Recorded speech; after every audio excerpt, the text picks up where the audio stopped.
No fue mi mano la que empujó la puerta, fue el vestido rojo como si tuviera voluntad propia.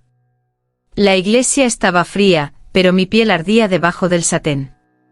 Y lo peor no era que todos me miraran, era que yo también estaba buscando una mirada. Entré despacio, escuchando mis tacones como campanadas pequeñas. Las señoras del primer banco se santiguaron con rapidez, como si mi cintura fuera un mal presagio. Los hombres fingieron rezar, pero sus ojos se les escapaban hacia el rojo, hacia mí, hacia lo que no se atrevían a nombrar. Yo venía por Dios. Al menos eso me repetí. Porque a veces uno entra a una iglesia como quien entra a un tribunal, esperando absolución, temiendo sentencia. Y yo traía un voto clavado en el pecho, el voto. No amar. No hablar. No romper el pacto. Entonces lo vi. El sacerdote nuevo. No era viejo ni distante, tenía una calma que parecía peligrosa. Sus ojos se levantaron del misal y aterrizaron en mí como una verdad que no se puede desmentir. Sentí el rubor subir, no de vergüenza sino de algo más íntimo, esa mezcla de culpa y deseo que solo aparece cuando uno cree que está siendo observado por el cielo, y por alguien que podría cambiarlo todo. Yo me senté. Él siguió con la misa. Pero su voz, te lo juro, sonó como si estuviera hablándome a mí. Y justo cuando pensé saldré antes de que esto se vuelva un escándalo, él dijo sin mirarme. Hay votos que nacen por miedo, no por fe. Y el silencio que siguió, fue una amenaza. Si crees que un voto es solo una promesa bonita, ¿no has sentido uno cerrándote la garganta cuando quieres gritar? El mío empezó una noche de humo y ceniza, años atrás, cuando la culpa se me quedó pegada como hollín. Yo no juré castidad. Eso sería demasiado simple. Yo juré silencio. Juré no decir el nombre de quien incendió el orfanato de San Lázaro. Juré porque alguien me tomó del mentón y me dijo, si hablas, arde todo otra vez. Tú incluida. Desde entonces, cada vez que el amor se me acercaba, yo lo apartaba. Cada vez que una verdad quería salir de mi boca, yo la tragaba. Y cada vez que Dios parecía llamarme, yo fingía no escuchar. Hasta ese domingo. Hasta el vestido rojo. El sacerdote nuevo se acercó al final de la misa. Lo hizo con esa serenidad que no pide permiso. Me ofreció la mano para levantarme del banco como si supiera que mis piernas temblaban. ¿Cómo te llamas?, preguntó. Mi nombre se me quedó atrapado. No por timidez. Por miedo. Lucía, dije al fin, y supe que había cruzado una línea invisible. Porque él sonrió apenas, como si ese nombre le confirmara una sospecha. No vengo a juzgarte, Lucía. Vengo a escuchar. Yo solté una risa corta, amarga. Aquí todos escuchan. Luego repiten. Yo no soy todos. Y ahí, en medio del pasillo con santos mirándome desde vitrales, entendí el verdadero peligro, no era el deseo. Era la posibilidad de confiar. Cuando se alejó, dejó una frase colgando en el aire. Te espero en confesión cuando estés lista. Y el vestido rojo, te juro, se sintió más pesado. Como si llevara escondida una llave. La confesión no empezó cuando entré al confesionario. Empezó cuando vi que la cortina ya estaba corrida, como si él supiera que yo vendría. Sentí un escalofrío que no era frío, era anticipación, esa cosa incómoda que se parece al pecado y se disfraza de destino. Me arrodillé. La madera olía a años de secretos. Mi respiración chocaba contra el encaje de mi vestido, y yo me odié un poco por haber elegido algo tan llamativo. Pero también me odié por sentirme viva. Padre, dije, y mi voz salió más suave de lo que quería. Lucía, respondió él sin prisa. No digas padre como si fuera un muro. Soy un hombre. Eso me golpeó. Porque yo había venido a hablar con Dios, no con un hombre que decía su nombre con cuidado. Tragué saliva. Hice un voto. ¿De fe o de miedo? De supervivencia. Hubo un silencio. Y luego su voz bajó casi íntima: los votos nacidos del miedo se sienten sagrados, pero se comportan como cadenas. Me ardieron los ojos. Yo quería decirle todo. Quería soltar el nombre, la noche, el incendio. Pero el voto me apretó por dentro como una mano invisible. Si rompo mi voto, alguien me hará pagar. ¿Quién? No puedo. Él exhaló como si ya conociera esa respuesta. ¿Y si el pago ya lo estás haciendo tú? Me quedé quieta. Porque sí. Lo estaba pagando, en soledad, en insomnio, en esa forma de querer y apartar. De pronto él dijo algo que no esperaba: tu vestido rojo no es el problema. Sentí que me ardía la cara. ¿Entonces qué? ¿Que crees que la culpa es tu identidad? Y no lo es. Quise reír, llorar, huir. Todo a la vez. Me levanté de golpe.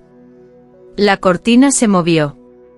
Antes de que saliera, él habló más fuerte, como una oración lanzada al mundo. Dios no necesita tu silencio para protegerte. Y ahí supe que él estaba dispuesto a pelear con lo que yo llevaba años evitando. El rumor se esparció como incienso, pero más sucio. En menos de un día, yo ya era la del vestido rojo. En menos de 2, era a la que quiere tentar al sacerdote. Nadie preguntó quién era yo en realidad, solo necesitaban un papel para su drama. Y el drama, en un pueblo pequeño, siempre tiene hambre. Las miradas me perseguían en la panadería, en la plaza, incluso en la farmacia. Yo escuchaba mi nombre como un cuchillo: Lucía. Lucía, pronunciado con ese tono que finge preocupación mientras disfruta la caída ajena. Lo peor fue ver a mi tía, la mujer más devota del pueblo, mirándome como si yo hubiera traicionado a la familia y al cielo al mismo tiempo. ¿Qué hiciste?, me preguntó sin saludo. Fui a misa. Con eso puesto. Yo apreté la bolsa del pan hasta arrugarla. No sabía que Dios exigía color neutro. Dios no. La gente. Entonces la gente es el problema, no yo. Esa noche alguien dejó una nota en mi puerta: cumple tu voto o arderás.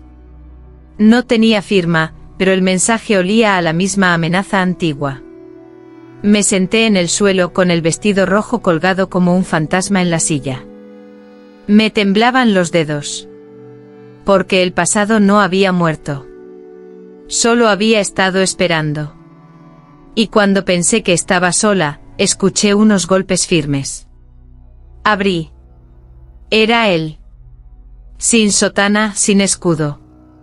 Solo un hombre con lluvia en el pelo y una decisión en los ojos. «Te están asustando», dijo. No mentí. Sí. Su voz no discutía. Confirmaba. Le mostré la nota. Su mandíbula se tensó.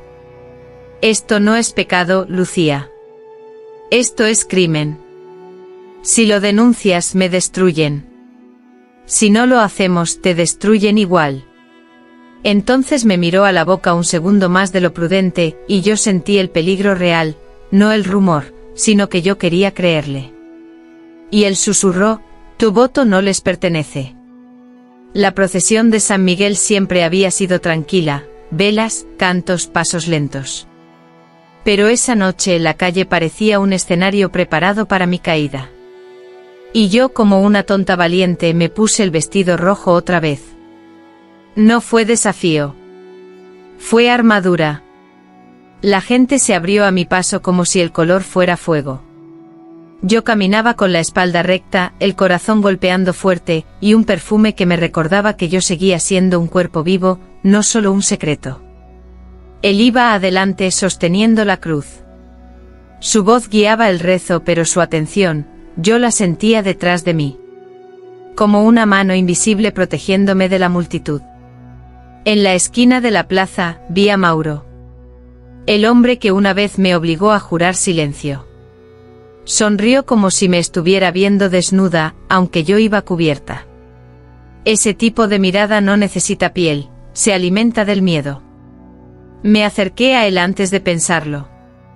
¿Sigues vigilándome?, le dije. Yo no vigilo. Su voz era dulce, venenosa. Yo recuerdo. Y tú también. Mi voto te salvó la vida. Ahí entendí la trampa, y habían vendido el miedo como salvación. Y yo lo había aceptado. La procesión se detuvo frente a la iglesia. Las velas temblaron con el viento. El sacerdote alzó la mano para bendecir, y Mauro, desde la sombra, murmuró: si hablas, se repite el incendio. Yo cerré los ojos. Y por primera vez en años, le hablé a Dios sin adornos: si me quieres libre, dame una señal ahora. Cuando los abrí, el sacerdote me estaba mirando. No como juez. Como alguien que ya decidió ponerse entre el peligro y yo. Dijo en voz alta para todos: la verdad no es vergüenza. Y el pueblo se quedó quieto. Mauro palideció. Porque esa frase no era general. Era una advertencia. Y yo sentí por primera vez que mi voto empezaba a romperse por dentro como hielo al sol. Esa noche, después de la procesión, no pude dormir. El vestido rojo colgaba en el armario como una promesa peligrosa. Yo lo miraba y escuchaba, en mi cabeza, las dos voces que me habían gobernado años, la amenaza de Mauro y la calma del sacerdote. Salí a la calle. La iglesia estaba abierta, apenas iluminada. Entré como quien entra a un refugio, aunque no estaba segura de que lo fuera. Me senté en el último banco y respiré hondo, buscando en el aire alguna respuesta. ¿Viniste a pelear o a rendirte?, escuché detrás. Era él. Otra vez. No sé por qué, pero mi primera reacción fue arreglarme el cabello. Ridículo, ¿no? En medio de un drama, uno sigue siendo humano. Vine a pedirle a Dios que hable, dije. ¿Y si no habla, hablarás tú? Me reí sin ganas. ¿Sabes lo fácil que es decir rompe el voto cuando no eres tú quien paga? Él se acercó pero mantuvo distancia. Sé lo que cuesta pagar por la verdad. Tú. Antes de ser sacerdote fui hijo de un hombre poderoso. Vi cómo se compraba el silencio. Eso me clavó. Porque Mauro también era poderoso en este pueblo: contactos, dinero, miedo heredado. El sacerdote parecía entenderlo demasiado bien. Lucía, dijo, y mi nombre sonó distinto, como si le quitara la suciedad. Tu voto no fue con Dios. Fue con el terror. Yo lo firmé igual. Entonces reza conmigo, pero no para esconderte. Para sostenerte. Nos arrodillamos. Sus palabras fueron simples. Yo, en cambio, no pude evitar llorar. Cuando terminamos, él me miró con una seriedad que me dejó sin aire. Si mañana en misa dices la verdad, yo estaré a tu lado. ¿Y si me matan? No estarás sola. La iglesia quedó en silencio. Y ese silencio, por primera vez, no sonó a amenaza, sino a preludio. Si creías que mi vestido rojo era provocación, te tengo una confesión peor: el vestido no era para tentar a nadie. Era para recordar. Porque la noche del incendio, el rojo fue lo último que vi antes de jurar. Tenía 19 años. Trabajaba en el orfanato. Esa noche Mauro llegó con hombres. Yo lo vi discutir con el director. Luego escuché el estallido, vidrio, gritos, fuego. Corrí a sacar niños tosiendo, llorando. Y cuando salí lo vi, Mauro con un bidón vacío manchado de gasolina. Me miró y no parecía asustado. Parecía dueño. Después, en una calle oscura, me agarró del brazo. Si dices lo que viste, tu madre no amanece, me susurró. Y yo, aterrada, hice el voto: silencio a cambio de vida. Años después, creí que el pasado se había enterrado. Pero no. El pasado se disfraza, se sienta en bancos de iglesia, se vuelve rumor, se vuelve nota en tu puerta. El sacerdote lo supo antes que yo lo dijera. Porque alguien le había dejado documentos, informes perdidos, testimonios cortados, una firma.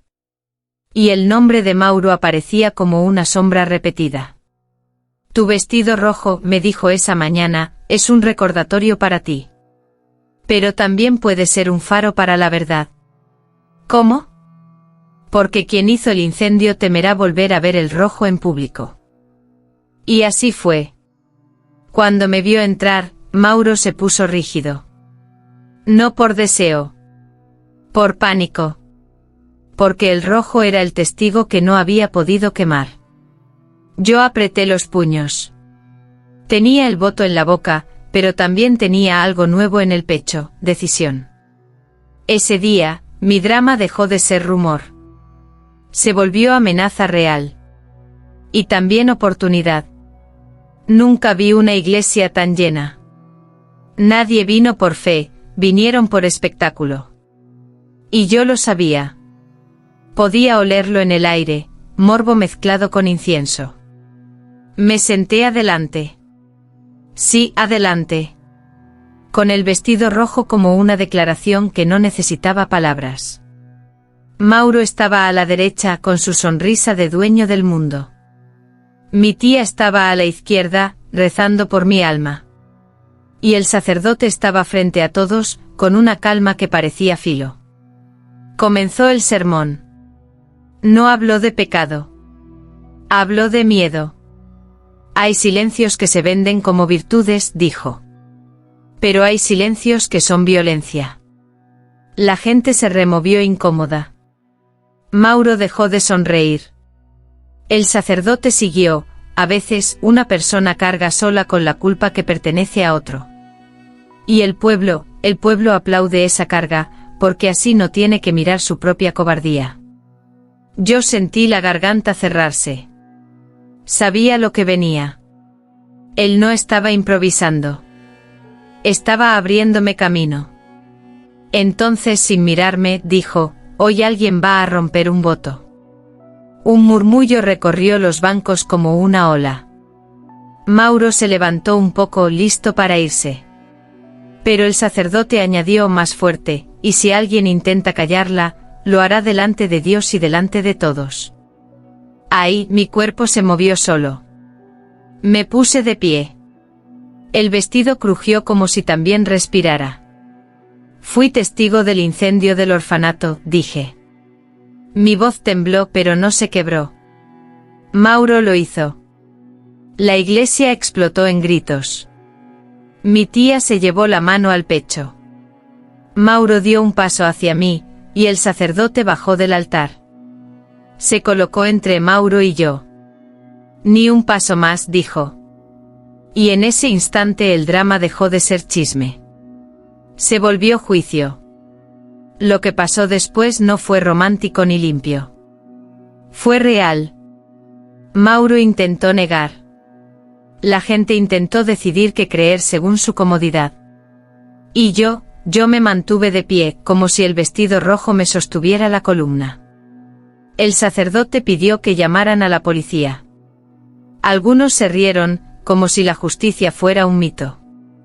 Pero alguien, una mujer mayor del fondo, levantó la voz.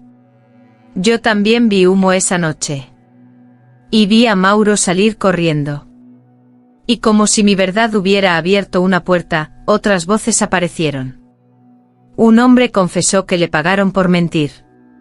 Una ex empleada dijo que la amenazaron. El pueblo de pronto dejó de ser un coro y se volvió un tribunal. Mauro entendió que ya no podía comprarlo todo. Sus ojos buscaron los míos con odio, pero también con algo más, derrota. Lo esposaron allí mismo, bajo la mirada de santos que habían visto demasiadas mentiras. Cuando por fin me senté, mis manos temblaban. El sacerdote se acercó y me habló bajito, como si supiera que mi cuerpo estaba en shock. Ya no estás atada. ¿Y si vienen por mí?